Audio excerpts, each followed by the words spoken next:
Welcome back to Reheated Rivalry, a queer rewatch pod for our cray-mazing favorite show, Heated Rivalry. Today, we're going to be talking about episode 3, Hunter, which is the episode that teaches us the important difference between a spree killer and a serial killer. Mars, good to see you. How are you feeling about episode 3 and Heated Rivalry in general? Oh, I feel amazing about Heated Rivalry in general. And I will admit, like maybe a lot of people, but I also could be incorrect that this isn't one of like the my favorite episodes. And I Mm-hmm. think you're gonna hear me say that because I said that last episode. Mm-hmm. But my favorite ones are around the corner. But this was an important episode, and it obviously all ties in later down the line that as we'll see. Mm-hmm. Yeah, absolutely. I want to say a couple things. The first is that I just got a new car, like a new car lease, and decided to call it Hollander. So that's really important information. And then the second question I have is, do you have a pair of banana socks yet? And if not, why not? And I don't yet. And it's just, I don't know why. I have no reason, but No. I can't wait to get a pair. I have not. We should definitely go look for that. I didn't even think about getting that. But yeah, add it to the cart. Add it to the Add to cart. cart. Add to cart banana socks. They're so amazing. And we were just talking about this, but basically, we're recording this episode almost a year out from when season 2 is going to be released. I don't want to know like season 2 things. Like, Mm-mm. I can make fun predictions just for fun about things, but I like want to be surprised. I don't want to see a trailer for a movie. I just want to go Yeah, to the movie. same. Right there with you. Don't spoil me. Don't You're spoil gonna just gonna you're gonna show me, you're gonna basically tell me the whole story anyways. It's like Yeah. it's all yeah, no. Yeah. I want to be surprised. So yeah, I've in that way, not reading the books is where I'm at. I Hmm. will say I did read this book though. I did read Heated Rivalry after because I wanted to see how aligned it was and with the show, and it's very closely aligned. There's maybe a few extra like maybe intimate sex scenes that weren't filmed. Oh, that's interesting. I think maybe there's at least like one, but other than that it was almost like word for word. It's a lot of the dialogue was pulled directly from the book. Does the book cover things that are perhaps to come? Not that I can remember or Okay. recall. No, no, no. Okay. It definitely wasn't like foreshadowing Okay. That's what I was trying to get to. anything. Yeah. But like Hmm. there were other scenes like in the cottage episode. Like in the book, Oh, there were other scenes, there was like extended interactions between the two of them that weren't in interactions, so to speak. so to speak.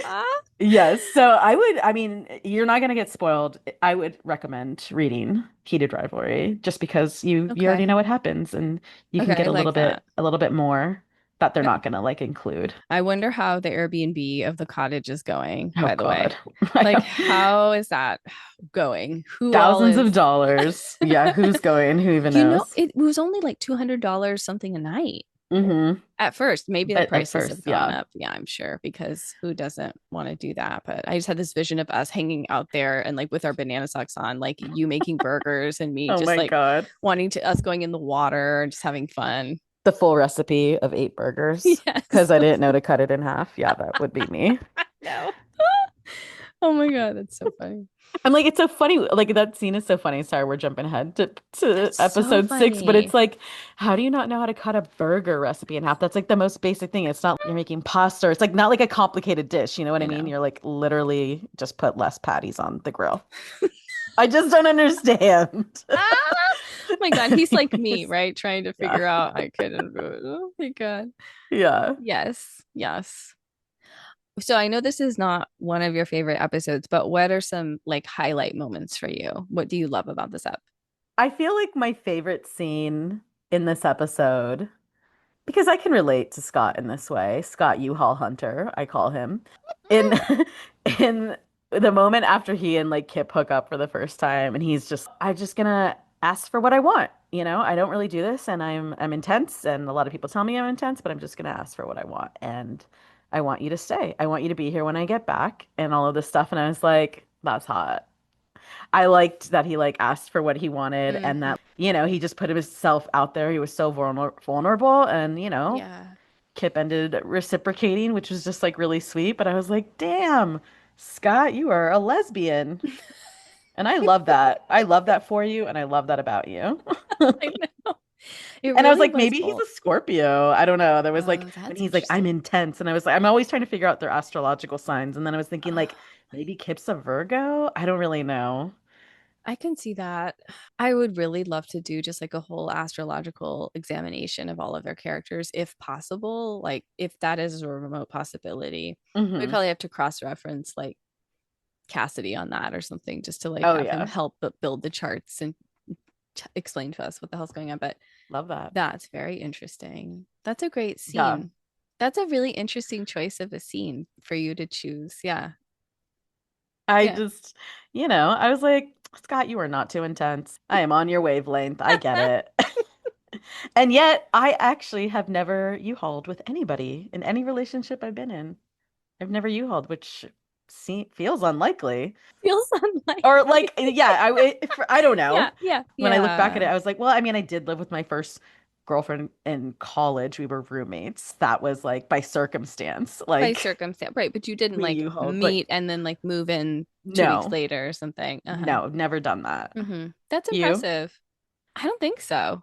Look at us, exceptions to the Uh, rule. Kip is like, I do not mind being a kept man if I'm Well, your kept man. I know. And after one night together, it is really bold. And it is kind of, maybe we can talk about their attachment styles and how that Hmm. plays into all of this dynamic between the two of them. But I love that scene. I love that a smoothie is involved. Although I have to say something about the smoothies. Okay, the smoothies that Kip makes, first of all, they sound delicious. Hmm. They look too watery. Like They I'm do. just gonna name Yes, that that look like a juice. I they caught look that like a too. juice, and if it's a pressed juice, that's one thing, but they're calling it a smoothie, and I just Hmm. have a bone to pick with that. Yeah, I saw. Yeah, when Scott like kind of Every picked it time. up, every time it was Every just so time. I watery. don't want a watery smoothie. I Yeah, didn't come here for that. yeah, And I think the one he makes at his house is not watery, which is interesting. possibly. Yeah. Mhm. He's like, I got pasta salad in the fridge for you, chicken, no feta. And I'm just like, how do I get a kip? Yeah, you need a kip. Please, I need a kip. It's funny that actually this episode, I forgot that they started it with like Sochi, Hmm. which is like where we ended off, and then it goes 4 months earlier. Hmm. So then we see like, yeah, what's going on in Scott's life or whatever. So all of that was happening leading up to Sochi. It was interesting too because I had the same reaction when it starts with the scene of them in Sochi. I had a reaction of like, "Oh, I've already seen this. Did I get am I watching the wrong episode?" Like Right. I had that thought and I was like, Yes. "No, I'm streaming and it's playing Hmm. continually and what's going on?" And everyone I've watched it with and showed them, they're like, "We've already seen this part." Da, da, da, da, da. And I'm like, "Chill out. It's a different POV." But it's interesting that we all have this sort Hmm. of like gay panic around like have we I've already already seen seen it. this? Next episode. We need to know what's going on with Hollinger. And I really like that this episode is not like a Hollander Rosenoff episode. No. They're there, they have a guest appearance, Hmm. but it's really nice because just as the energy of the two of them are beginning to arc, the storytelling changes. Yeah. And I like that refocus a lot. It kind of frustrates our demand of what's next, what's next, what's next. And I like Hmm. it when shows kind of have that fuckery. I do like the little like appearances from, yeah, Hollander and Rosenoff, like keeping the through line, that they're not completely gone. And I love Ilya's scene in this when he's just like high-fiving or fist bumping all his teammates. He's like, I love you, I love you, I love you. Good game, I love you. I'm just like, I don't know why that scene like makes me like laugh. Ilya is kind of like fucking with Scott at the game. Like he's kind of like Yeah. taunting him. And then Rosanoff makes a gay reference actually to Hunter. And then, but like somehow it's okay because it's under the guise of like a sports Yes. taunt. So Mm-hmm. somehow it flies. Totally. And then Shane comes over and kind of fucks with Hunter. And I feel like they're all kind of operating on this quiet, gay, rotating Hmm. undercurrent unconscious thing. They're all rotating on that Yeah. together. And then when Shane fucks with Scott, Scott says, you're starting to sound like him. And that Mm-hmm. leads to a fight with them on the ice. And I just feel like that's an interesting part of Shane's character that we don't really see, where he's like so combative like that. Mm-hmm. And I feel like it's, Hollanders like can't tolerate the implication and the possible way that Scott sees him Yeah, it's as a his queer panic person. mode though, Hmm. like because Hmm. that also happened at was it the rookie award or something? Or maybe it was some other thing when he's like, "Oh yeah, where's your boy Rozanoff?" And he's Hmm. like, "My what?" It's like he knows like He Scott is clocking knows. him now, Yes, And it's totally. just like you better keep your mouth shut. I'm very curious to know like when we see in the show, like when Hunter will know that Hollander and Rozanoff My God, I'm so are excited gay for and that together. I moment. know, me too. I like cannot wait. I feel like Hunter and Kip could be such a beautiful support system. They could all really support each other in this Yeah. because of the parallels of the hidden relationship, what patriarchy and masculinity doesn't allow for in the sports world and in the celeb world. There's such a parallel process going on, and there's such opportunities for community building, and it feels really exciting to me. That's a good prediction. I will stand by that great There you prediction. go. They're all going to hang out and kiki. Well, let's hope so. Let's hope They'll go to so. like Miami or something. Oh Just my see a lot of God. topless dancing. I don't know why I chose Probably. Miami, I but love yeah. they need to go to Miami. Well, they end up in Florida, right? Like for the thing, Oh, and they like yeah, yeah. have a The moment in All-Stars. Florida. I don't think they hate Florida, which is Mm. strange. Mm-hmm. Miami Yeah, is different. Miami is like yeah, its own state, so exactly. they're okay there. Yeah, but I feel like that moment, that external fight they have, Hollander and Hunter, it just like is like an externalization of this internal battle they're struggling with regarding their sexuality. Because Hmm. Hunter might be more clear that about his sexuality at that point, Yeah, but he is yeah. And like, struggling with his own internalized homophobia. hmm and I'm curious, like, did you have an experience of that, like, growing up? Like, how did you relate internally slash externally to your queerness? Did you feel like you had to go at lengths to hide it? Like, I mean, just even seeing his sheer panic, Scott's sheer panic when he and Kip go to that art gallery, because he's like, I want to buy some art. And it's just like, he cannot handle even like anybody like I noticing who he is know. being with the guy. And then he's like panicking and he knows the way that he talked to Kip wasn't good. And you just like feel for him. And like in that Hmm. moment, I was just like, wow, like,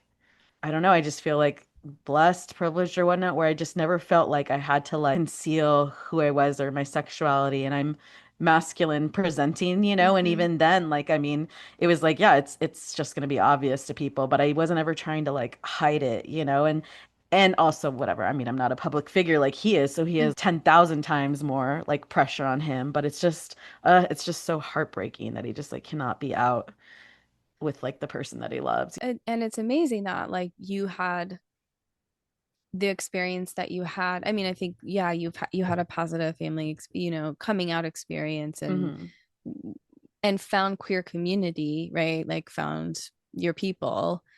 I think I similarly always felt really good about when I finally realized my queerness, which I mean, if you really look back, I always had, but like when I had clarity for myself, I was 13, and I Hmm. really it was just so clear that I liked all the genders, like Hmm. bring them all on. And then being in Tulsa, there was just a little bit more access because even though I grew up in Oklahoma, yes, Oklahoma, till I was 18, there, my school, we had like a gay straight alliance, which was Mm. and then at some point I probably ended up running it. Oh no, we started sexual orientation, friendships, and acceptance. Sofa. We Wow. started sofa and we sat on a sofa and we all kikied and it was super cute. And I ended up running that thing. And then I started a nonprofit. I went in high school for AIDS education. We would put on plays and educate youth and do all of this stuff. Yeah. I And didn't know that. mhm. You started a nonprofit in high school? Yeah, with this other girl called Emily, this queer woman called Emily. Wow. So it was like the two Emilys running the You've always been that type A Virgo, I right out of the know. womb. And then it was like a problem because then I did not want to go to high school. I just wanted to do all this. And I Hmm. was doing work at the Red Cross. I was doing all of the stuff that was way more important than like fucking geometry or whatever. Hmm. But Yeah, but I feel like because I had that kind of environment and support, it was Hmm. much better for me. That doesn't mean that I've always had positive experiences in my Yeah. life, because we still live in a homophobic and transphobic world, but Hmm. I I didn't I haven't been in a situation where I had to be someone's secret. Have you? Like I think like in some of relationships I've had, like maybe my partners didn't like tell their families that they had a girlfriend because I know that there are some women I've dated that weren't out to their families yet. But this was like in my like 20s and stuff. So this was, How is that for you? not great. Yeah. Again, like Elena says in this, like nobody wants to be a secret, and it's like it's Totally. so true. It feels horrible. Hmm. But then I think about like what you were just saying, like how, well, yeah, I did have like a positive, I guess, like experience with like my family being accepting and everything. And then like, in this episode we learn like more about Scott's background and how his parents died when he was like at a very young age. So then it sounds like he was in the foster care system. So it's just like you understand like so much about like the way he carries himself and like why he is the way he is and how important hockey is to him. And it's like basically his whole life. And these are the people That's right. who support him and are his family because he didn't have one. I do. I feel for him. My heart goes out to him. He's such a good character, Hmm. complex. Oh, one bone I also have to pick with this episode. Hmm. And I don't know, maybe this is just I my thing. I like that you sort I of don't really love this episode. I love that about this moment. Okay, go ahead. Sorry. I think Kip's dad is very miscast. Thank you. There is something so off about what Yes. I think is actually written as a very sweet, beautiful, connective relationship. And Yes. I don't know what it is. Do you think it's the casting or I cannot I figure this out.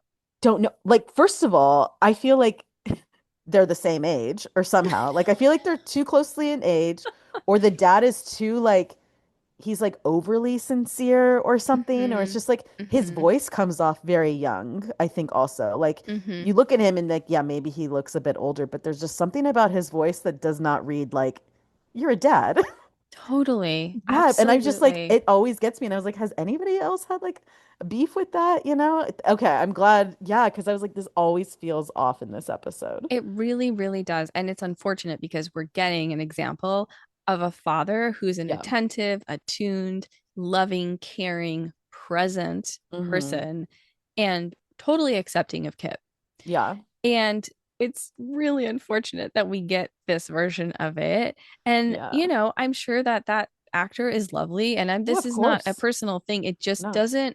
It doesn't quite Yeah. align. There's something off. It takes me out of like the It takes moment. me out of the moment. And I'm I'm thinking just about so the show. aware. Yeah, Exactly. exactly. I'm Yeah. thinking I'm watching a show instead of being immersed into the world. And when that happens, that's challenging. So I Hmm. wonder how that will in season two, how that might shift. I mean, Yeah. maybe he got the memo. Like you need to figure, or maybe the writing isn't great on for him. I don't Yeah. know. I can't really figure that I out. did not read the first book in the series, which this episode is based off of, which is the Oh. title of the series, Game Changers, is the first book, and that's about Oh. Scott and Kip, I believe. And I didn't read that one. I just started with Heated Rivalry, so I Hmm. don't know like how closely their story is um like in line with the book. I'm guessing Uh-huh. similarly it probably is if that's what like this whole season was um based off of the Heated Rivalry book. But yeah, Hmm. I'd be curious to know sort of like, but I'm also like, do I care? I don't know. Like, I don't even know if I care. It's like, okay, yeah, Kip has like a great dad, a great support system. Also, another bone to pick. Oh, another one. Bring it on. Well, maybe like in other episodes we learn a little bit more, but sometimes I'm just like, I want to know more about like the women in this show. Hmm. Like, Hmm. I don't know anything about Absolutely. Elena other than like she's friends with Kip and she's just there to like support him. Right. She has no backstory. She has no, like, her job is to be a reflection of him and his support. Right. Yes. And I was paying attention to that more in Hmm. this episode when I was like, girl, who are you? Right. you And she know? seems like such a strong, fierce force Totally. that I would Yes. love to know more about her backstory and how they Yeah. met and what their relationship is like. Same with the woman that he works with. It was like, Mhm, Maria. girl, Girl. I'm like, give me girl. that role. I could do that. No, you Girl. could do that. You would be, oh Girl. my God, you'd be so good in that Oh role. my You really God. would. That would be so good. But Oh my yeah, thank you God. for that. Thank you for mentioning the women. I also, sorry, we're kind of like going all over this Yeah, episode that's what out of we should do. order. Absolutely. Um, the moments like in the cafe or whatever, the smoothie shop when nobody's there besides Scott and Kip, and he's like, they're clearly flirting, and then Hmm. when like they're talking about like rituals and how obsessive like Hmm. Scott is and whatnot, and then like how he doesn't like shave or anything like that during the playoffs. And he's like, oh yeah, Kip's like, I love it. You all look like hot lumberjacks towards the end of the Hmm. season anyways. And then Scott is visibly uncomfortable. And it's like, girl, you've been flirting this whole time. Like, what, why was that? I don't know. I was like, I don't understand why you had that reaction. Well, because I think at that point, no one has actually said anything. It's Mm, been so, so, so implied. And then all of a sudden, Kip's like, you guys are hot. yeah. Oh, you really are queer, and this is really real. Not that obviously they both know this, but it brings it to consciousness in a different way because he says that, I think. Okay. And it's Yes. like, oh God, what am I going to do about this? I really want this person. I want to be with this person, and I don't Mm-hmm. know how I can handle that, but Yeah. I'm going to try. So, do you want to come to the game? I have great seats. I have great I'm gonna seat. wave at you. You're gonna think I'm not waving at you or Right, whatever. It's like, right, what? right. And when Anyways. he's asking, he says, are you sure you want to do this? That's a very interesting thing that Kip says. Are you sure you want to do this? Meaning inviting him to the game. Oh, he did that then? Oh, Hmm. because I feel like he asked that exact same thing in episode 5. Oh, interesting. Maybe I have to, because when he said that, I was like, wait, did he say that then? Because Huh. I'm not recalling that he said that, but that's, yeah, no.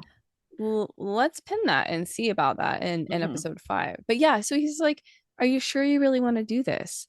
And what Yeah. he's really asking is, are you maybe subconsciously, are you sure that you really want to invite me in this way?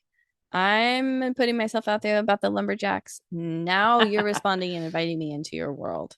Yeah. Are you sure? And I think that he is very sure, but he's Hmm. terrified. I also don't know if I buy that Kip would be working at a smoothie shop. Just like, Where would he I be don't know. working? I Like don't know. I mean, I in the guess he's a student and he's like trying to get into grad school, but like that man is jacked. I mean, I guess it makes sense, but for some reason I don't know. well, it seems like he's kind of like a jacked of all trades. Like he's doing like his, little catering gig and he's, That's true. doing this. I Making think ends he's kind of meet. just like, where can I make money? I need to make money. I gotta like survive and do this. Good point. Good point. And I don't know. I just have a feeling like maybe I don't know, is he doing something else? But he loves art, which is cool. Yeah. I just had a thought. Ooh, what? Well, no, because I was also paying attention to a lot of the lighting this episode. It was a very dark Mm. episode. A lot of secrecy, Oh, a lot of like, cool. because, keeping things hidden. Like I was watching it during the day and I was like, man, these scenes are so dark. I can't see it. And I was like, obviously it's intentional because of the story that's happening. And then I just had this moment where I was remembering when Scott texted Kip and was like, oh, I have like a special something for you in my closet or Mm. whatnot. And it's like literally, it's like, the symbolism of like, well, here's your text, but also like we're literally gonna stay in the closet. Go back to the Go closet. back, exactly. And I was like, wow, why Hmm. didn't maybe that was very obvious and apparent, but like it just kind of hit me right I now. didn't think of it at all. I think that's brilliant. You're absolutely Yeah. right. Go back to the closet. Mm-hmm. This life we're having together, it can only exist. This tux only exists if you stay hidden. Yeah, Mm. exactly. Yeah. And So yeah, I think this speaks just to a moment about their attachment stuff. I kind of wherever want you to want to stay, take it. well, I kind of want to stay at the gay bar for a second Okay. because I really love the gay bar and just kind Hmm. kind of thinking about like queer trans representation in the show.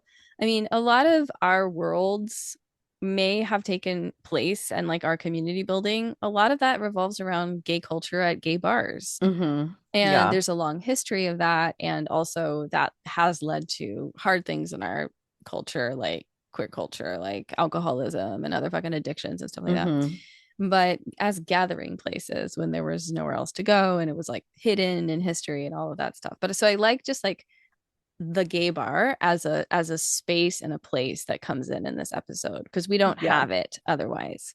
And it's like, the convening place. And then they're like, I love that's like, thank you, Kyle. Like, I love because, like, that's what we do in those kinds of places. We know the people working there. We go there all the time. It's comfort, it's safety. I love Hmm. that thing. And it's like so funny that he puts on hockey and the gays are like, what? So, like, this is what we're watching? Or like, Yeah. they're like, okay. I Yeah. think, I was listening to something, oh, I don't know, something I saw on Instagram, how like Kip's experience and like journey into discovering like hockey really mirrors like the audience's journey because like we didn't, a oh, lot of us don't know about like hockey. We're like, this oh is my like God, this totally. gay show or whatever. So it's like he's like learning all these things and we're trying to learn along with him, but we're, Totally. it's not really a show about hockey, let's be honest. I thank God. I But mean, yeah.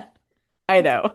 But other than that, I was just like, oh, I thought that was like a really like interesting like observation. that's a really, really cool observation. I like Yeah. that a lot. I think in terms of other queer and trans representation, we get a really beautiful when the sex scene happens with them, we get a really beautiful consent moment that's Hmm. very subtle, where he looks at him and just kind of like there's a nod, so a nonverbal Hmm. consent before like probably the most magical blowjob in history. And it's so sweet and lovely. And it's just a microsecond, but it's just Hmm. another representation of, the consent stuff that we've talked Yeah. about, which is like so fucking important. God. Yeah. I mean that there's more of that like throughout the episode too. They when they're always like, "Can I fuck you now?" And he's like, "Yeah." And then Yeah. like I don't know. And then Kip, I think then we learn he's a I'm like, he's a okay. switch. I'm He's like, like, "Can I fuck you now?" I was like, "Okay, Kip. yeah, I was Get like, it." okay, not expected, but great. Like, I'm Uh-huh. I'm glad it's Hot. versatile in there. Yeah. Exactly. Yeah, I wasn't expecting it. Kip, I mean, obviously he's cute, so cute and so smart. I think he represents the kind of outness in the world that Scott hasn't had, like the Hmm. freedom to live his life as himself. Not that it hasn't been a hard life, I'm assuming, but and he gets to have like a normal life working at a normal minimum wage job, or even though it seems like he shouldn't be working there, whatever. But like he doesn't have to live as a celebrity where he gets recognized wherever he goes. He has like a representation, a symbolic quote unquote normal life as a gay man or a queer man or whatever. And I think for Scott, it's such a beautiful escape. He's looking at it as escape from his very manicured and perfunctory life. I mean, he does the Mm. same, mechanical shit every day and plays the games. And there's so much pressure on him to, as leading the team. What's it called? A team leader, a captain. The The captain. captain. Being the Okay. captain of the team. Again, thank goodness I don't know anything about sports or hockey.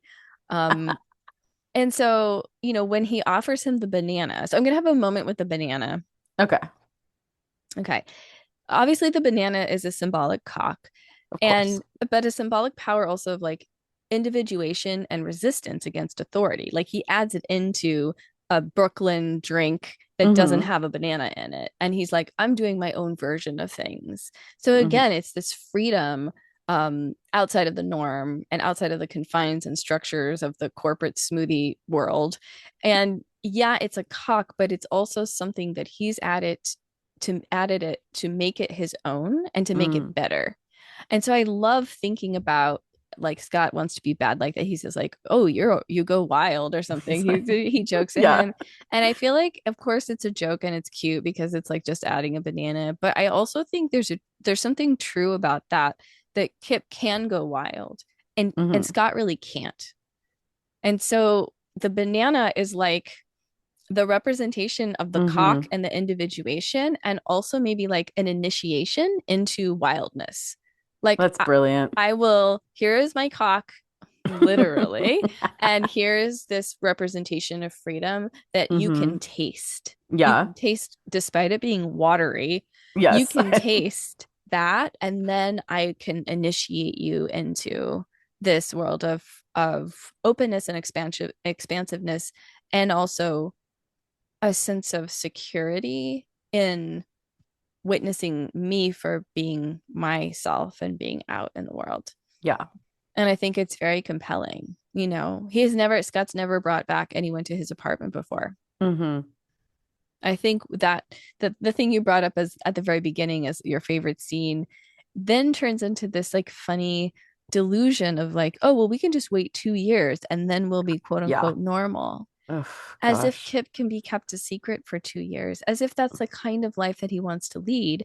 And banana, as an example, Kip is not that person. Kip, Mm-hmm. the symbolic banana, is how Kip lives in the world, and he's not going to do that. It doesn't feel Mm-mm. good, as you said before. It doesn't feel good for any of us, but it really doesn't feel good for him. And so it's terrifying. It's not terrifying. It's so sad. Mm-hmm.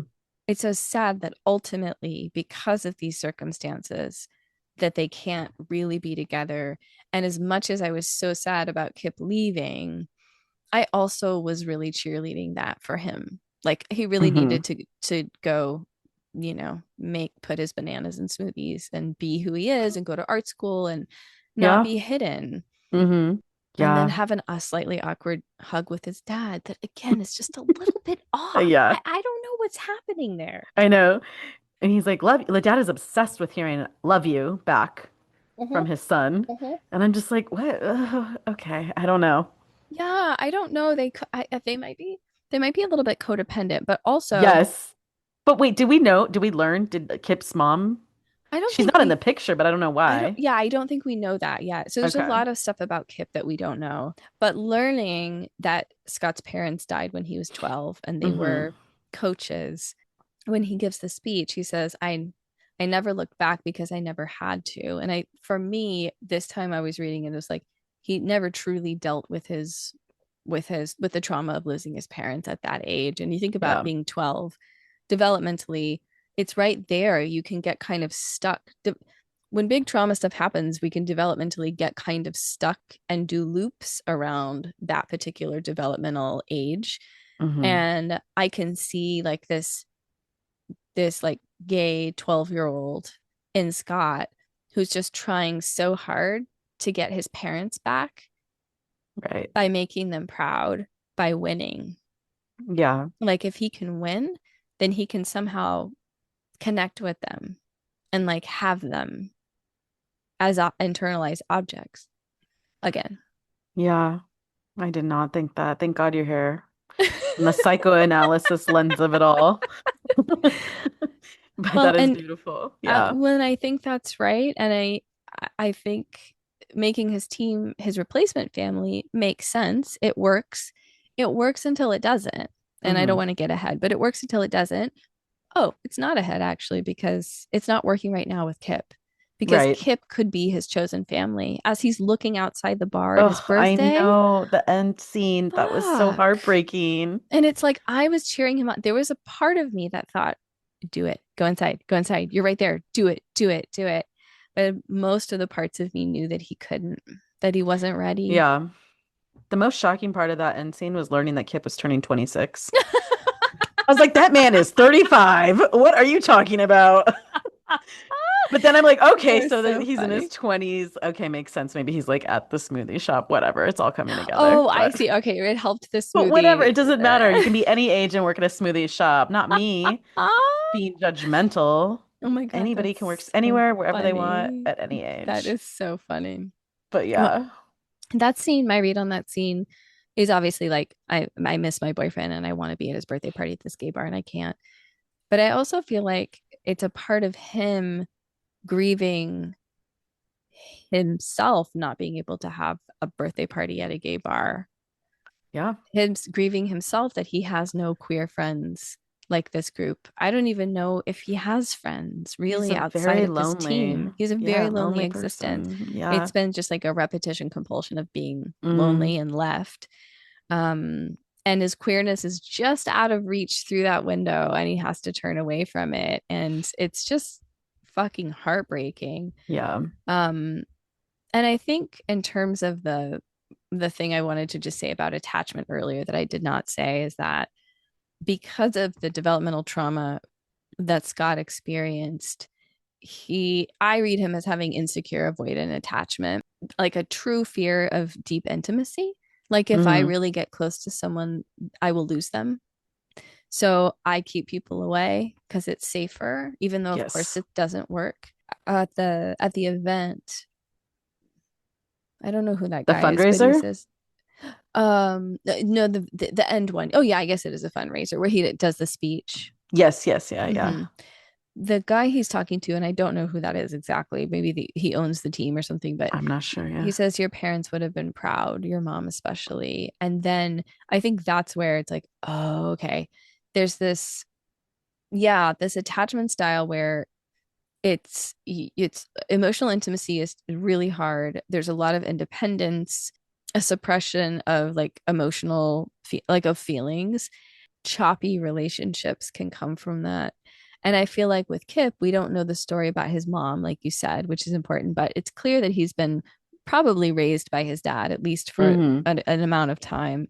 And while the dad is a little bit strange, he has secure attachment with his Yes. dad. That's what I was gonna say, yeah. And Yeah, that's yeah, he reads oh, says securely attached yeah, absolutely. So to me. that's Kip's reference point for attachment. This, I think, factors into Kip ultimately saying, like, I'm not going to settle for this other thing. Right.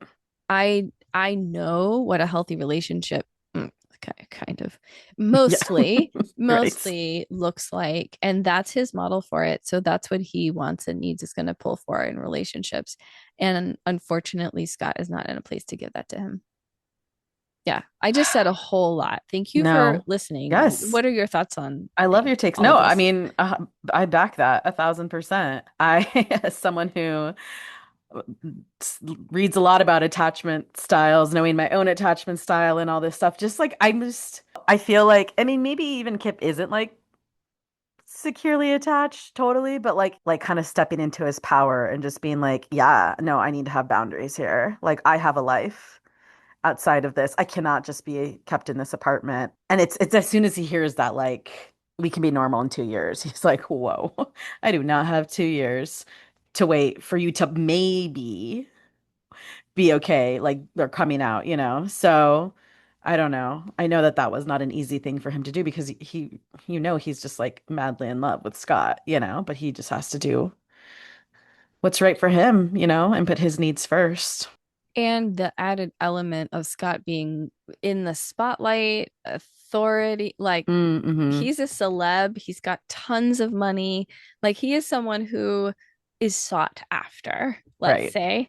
And so for on that level, which I know is more of a shallow level, but is still a component potentially, even on that level, kept saying, yeah, you have all of this and this is wonderful and nice, but if you're not giving me this thing, I don't want Mm-hmm. to be here. Yeah, That's sick. I love I know. that. Yeah.